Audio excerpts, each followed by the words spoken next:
Just to be sure, there's a spoiler. Tyler Perry's new Netflix movie Straw has been dominating the streamers' charts in various countries this week and leaving audiences reeling after its shocking ending. Sitting at the top of the Netflix charts in countries including the United States, Canada, Mexico, Ireland, Nigeria, and South Africa, Straw is a psychological thriller about a mother who has been pushed to the edge. Anchored by a jaw-dropping performance by Taraji P. Henson, reviews for Straw have been mixed on the film, with many praising the story's twist ending. Straw begins with Junaiyah waking up at the start of the worst day of her life. As the lead in this Tyler Perry movie, Junaiyah is a single mother who cares for her daughter and her community. When she tries to give a pittance to Benny, however, her landlord sees and calls her out for her late rent, threatening her with eviction. She is then berated by her boss and fired, loses her daughter to child services, and has her car impounded. This leads to a psychological break, a complex murder, and Junaiyah accidentally holding up a bank. Welcome to Movie Spy. Straw's big twist explained.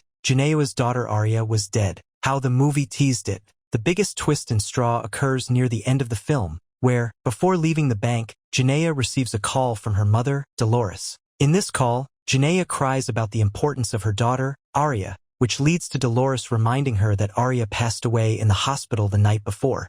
This reframes the events of the entire movie, and a significant flashback sequence plays, which reveals that Aria, seen during the beginning of the film, was only in Junaiyah's imagination. In these flashbacks, Junaiyah is seen going through the motions of an ordinary day, but her daughter is not there. Rather than dropping Aria off at school at the beginning of the film, Junaiyah opens the back door of her car and speaks to a person who isn't there. This brings important context to many of the scenes throughout the film, showing that Junaiyah's descent into madness was a much more disturbing process than it seemed. More than just a terrible day, Junaiyah was already on the cusp of madness due to the weight of her loss. This was teased in some subtle ways throughout the story. Mostly, the interactions that Junaiyah had with the people around her are given new context by this ending. Nicole already knew about Junaiyah's loss, and her reactions and her fear of Junaiyah are expressed with this in mind. Even the looks and the treatment that Junaiyah receives early in the film are informed by this same understanding, as is the state of her apartment in the film's opening, which reflects a deeper depression than her character's actions do. Why Straw has a fake-out ending with Junaiyah's death. She survives in the real finale. Late in the film, a sequence plays out showing how the ending could have gone. The police storm into the building, and bullets fly rapidly. In an intense and harrowing moment, the audience watches as Junaiyah is gunned down, falling dead to the floor of the bank. Fortunately, this is then revealed as only one possibility of what could occur, and that it is happening inside Junaiyah's mind. Just like with her daughter, this internal element is essential to the story of the film and informs how she and others can react. The film concludes from here with the community coming around her, and this is what allows her to survive. Nicole stays with Junaiyah until she is able to get out of the bank unscathed, while Detective Raymond works to ensure this from the outside. While Straw ends with Junaiyah being loaded into the back of a police car and driven away, there is some hope among the sadness, as the crowd cheers her name and celebrates her for her strength in the face of horrifying adversity. Through this support, an ending with Junaiyah's death is narrowly avoided. Are Junaiyah's actions in Straw justifiable? She still committed murder. Straw takes an interesting look at themes of power. Junaiyah is clearly without much of her own and is berated constantly throughout the film. Characters like her landlord and her boss, Richard, are struggling in their own ways, but they use their power over Junaiyah as an opportunity to alleviate some of their own hurt by inflicting it upon her. This results in a harrowing introduction to the film, where Junaiyah, who is only struggling to survive and to look after her daughter, is insulted, threatened, and verbally abused. It is difficult to say that justice is served at the film's end, because all of this culminates in Junaiyah being loaded into a police car and being taken to prison. There is some solace in knowing about her psychological break due to the loss of her daughter, which may result in a lower sentence, but there is still punishment awaiting Junaiyah.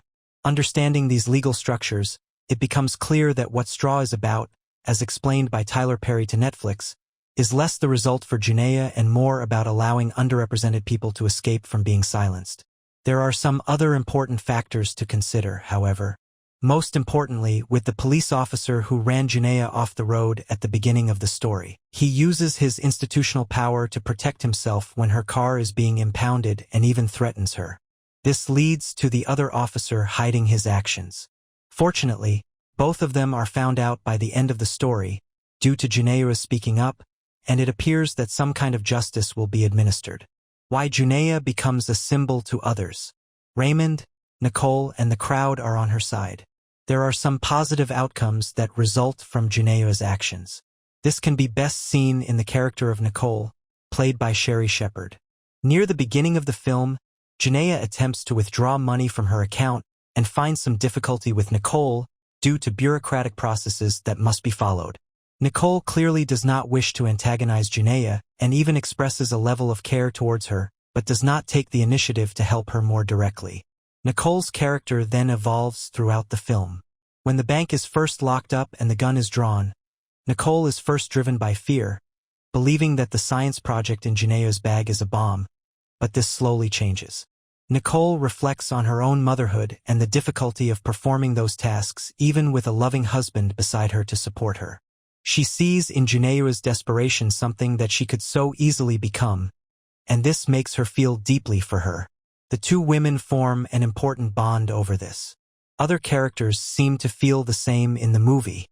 When footage of Junaiyah makes its way onto the internet, people throughout the city come together to support her, forming a protest outside the bank. Circumstances have made surviving as a single mother so much more difficult, and it is such a common experience that characters like Detective Raymond and the many people in the crowd use it as a point of connection. This awareness is spread through the film, highlighting the impact of Junaiyah's plight. How Straw examines the difficulties of being a single mother. Raymond and Nicole both provide important empathy. There have been many powerful movies about single mothers over the years, and Straw confronts the inherent difficulties of this experience head-on. Junaiyah is the anchor of the film, and her relationship with her daughter is given significant focus in the introduction, giving purpose to every one of the protagonist's actions. All that Junaiyah wishes to do is to give Aria a good life, but the circumstances that surround her make that difficult. Characters like Richard harp on about how Junaiyah's daughter and poverty are not his problem, highlighting the real-world issues the film hopes to confront. Being a single mother is not easy, and this becomes exacerbated by difficult economic conditions. Junaiyah struggles even to pay her rent and does not have the opportunities available to her that would allow her to better look after her daughter. Much of her struggle has to do with simply acquiring $40 so that Aria can have lunch. This examination resonates with Detective Raymond, a single mother herself, who becomes a strong ally throughout Straw, empathizing with Junaiyah and helping her get out alive. Community and support from others are essential for everyone. The real meaning of Straw's ending. Grief is a core theme. The twist at the end of Straw feels slightly unnecessary to the film's themes. However, in attempting to put together a narrative like this, it might have been the only way to ensure genuine sympathy for Junaiyah. Many people have had terrible days, and it can be hard to justify killing your boss and holding a bank hostage as a result, although Straw does a surprisingly effective job of getting the audience on Junaiyah's side. However, considering a grief that has driven Junaiyah to a state of madness, it is much easier to support her actions. There are two other reasons why Junaiyah losing her daughter was necessary. The first is practical. The film ends with Junaiyah going to prison, and this would be much more tragic if she were abandoning her daughter in doing so.